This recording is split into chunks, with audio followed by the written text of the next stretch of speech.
Kronologi penangkaran 80 buaya muara jebol, puluhan ekor diduga lepas, baru 5 ditemukan.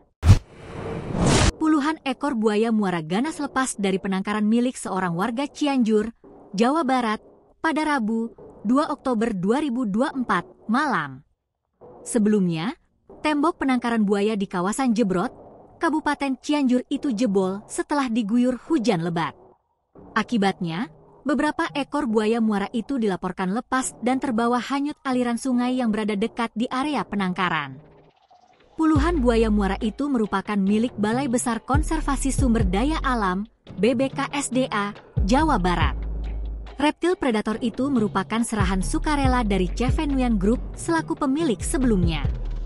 Namun, karena keterbatasan lokasi penampungan buaya muara di Lembaga Konservasi Lingkup BBKSDA Jawa Barat, akhirnya buaya-buaya tersebut dititipkan di tempat semula pada tahun 2018.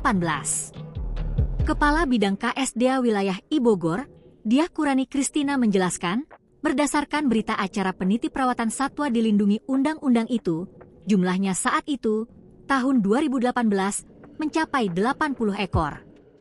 Kendati begitu, populasinya diprediksi berkurang mengingat sifat hewan tersebut yang sangat agresif satu sama lain. Kemungkinan jumlahnya berkurang, karena kan buaya itu saling serang, ya? Sekarang belum pendataan lagi, kata Diah, Kamis, 3 Oktober 2024, malam.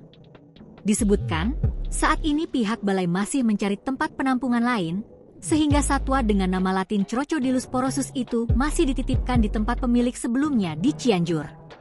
Sedangkan untuk buaya-buaya yang sempat lepas kemarin, saat ini sudah dievakuasi dan diangkut ke Pusat Penyelamatan Satwa, PPS, Cikananga Sukabumi, ucap Diah. Diah menuturkan, kondisi tanggul atau tembok penangkaran yang jebol akibat hujan lebat kemarin telah diperbaiki dan diperkuat.